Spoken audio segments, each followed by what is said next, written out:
La citadelle de la Chute et le Carrefour des femmes du Grand La Chute se sont alliés afin de sensibiliser la population à la violence conjugale en raison du meurtre survenu le 16 mai dernier de Patricia Linda Thériault.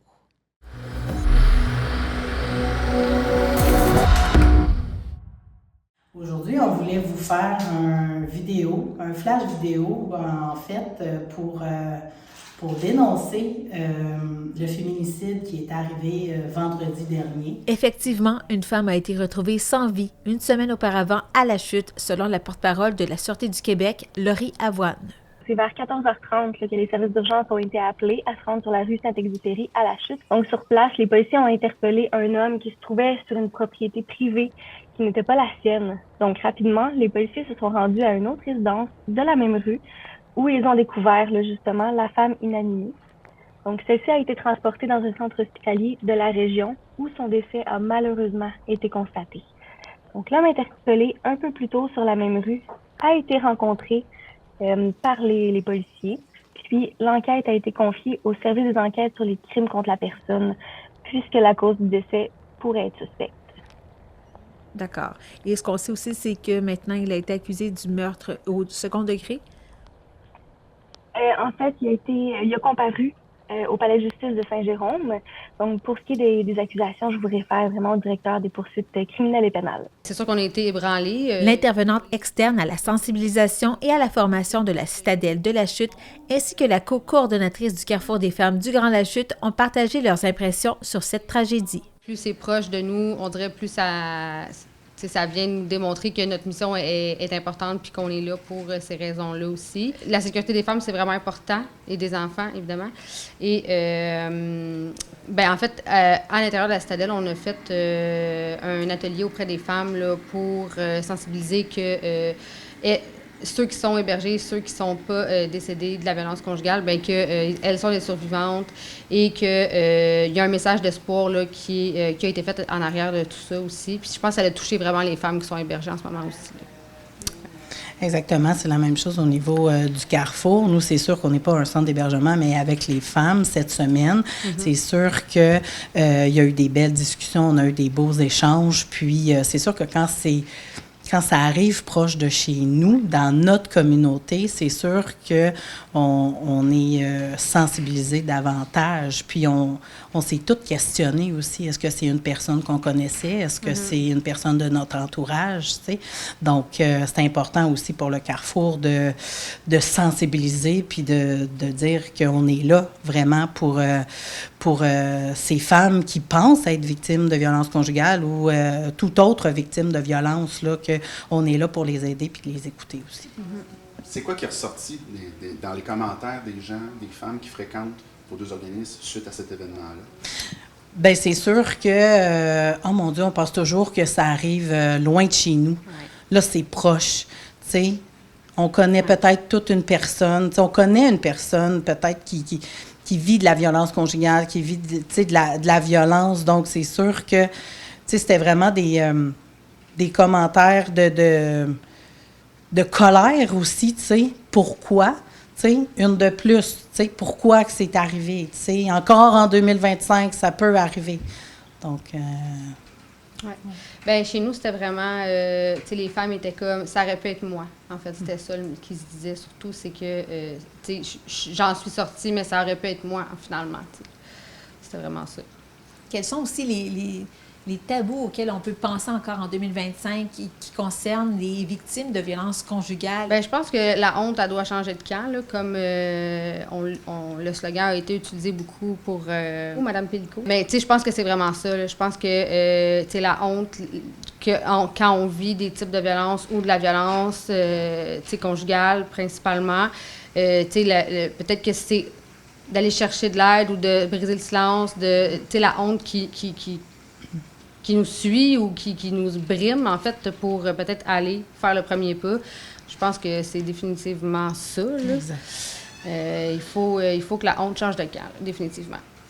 Et qu'est-ce qu'on doit faire lorsqu'on est victime? C'est facile à dire, il y a plusieurs actions à poser. Ouais. Quelle est la première chose à faire lorsqu'on se croit victime de violences conjugales?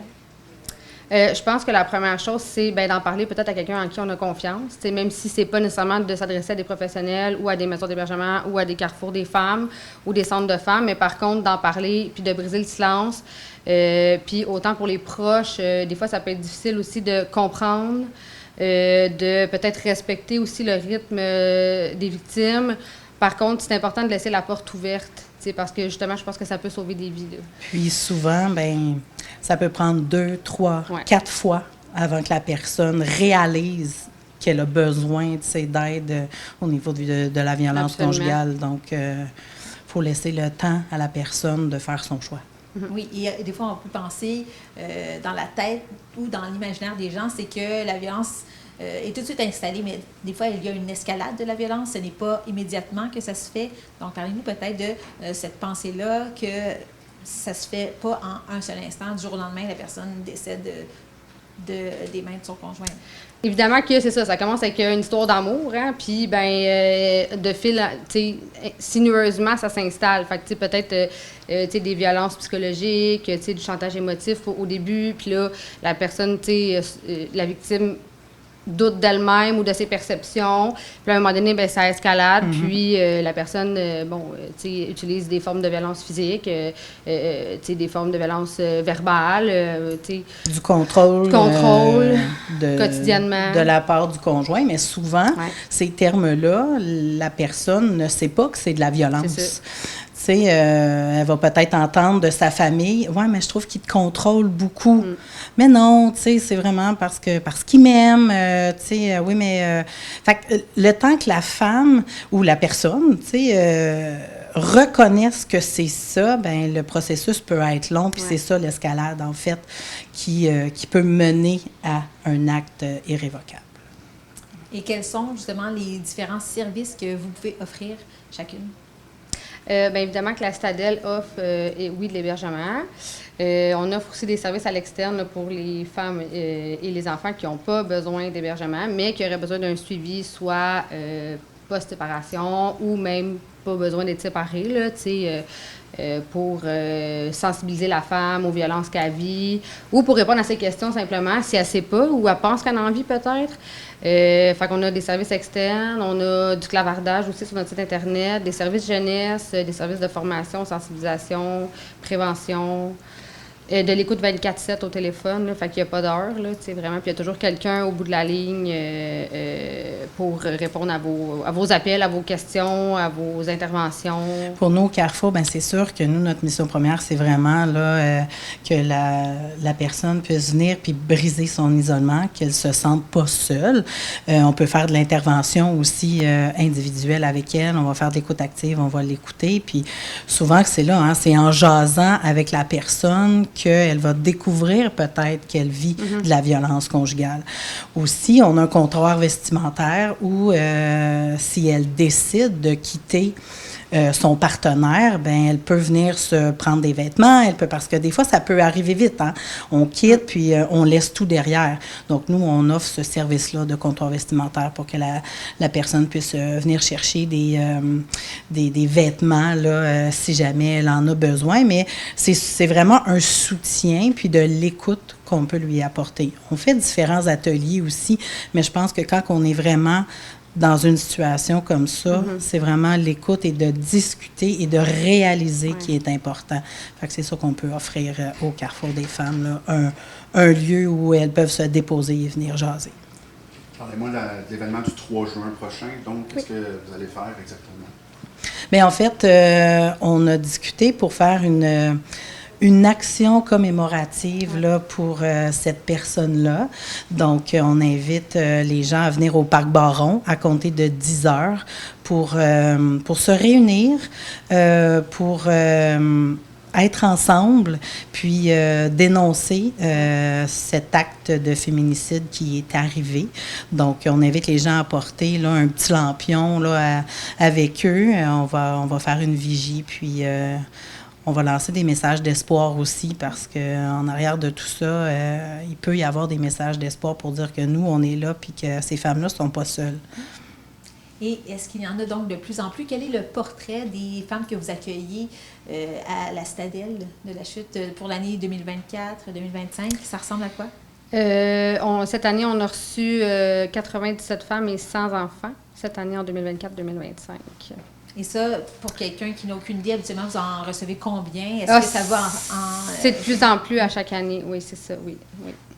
L'année passée, je crois que c'était 87.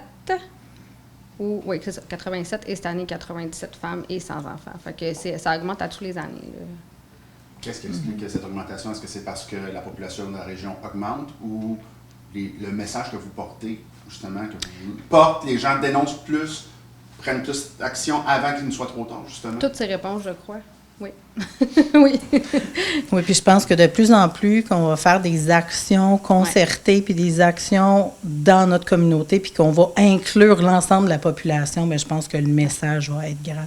Puis on va pouvoir dénoncer ça et puis sensibiliser les gens. Oui, puis on fait plus de prévention aussi, tu sais, c'est ça. En tout cas, nous, à la Citadelle, on en fait de plus en plus de prévention, de kiosques, de formation, tout ça. Fait que c'est sûr que souvent, après les formations, tu sais, il y a des femmes ou des ados ou des, bon, tu sais, dépendamment qui on forme, même des professionnels. Fait que là, ils lèvent le flag ou ils nous appellent ou bien ils passent par le clavardage. Fait que, tu sais,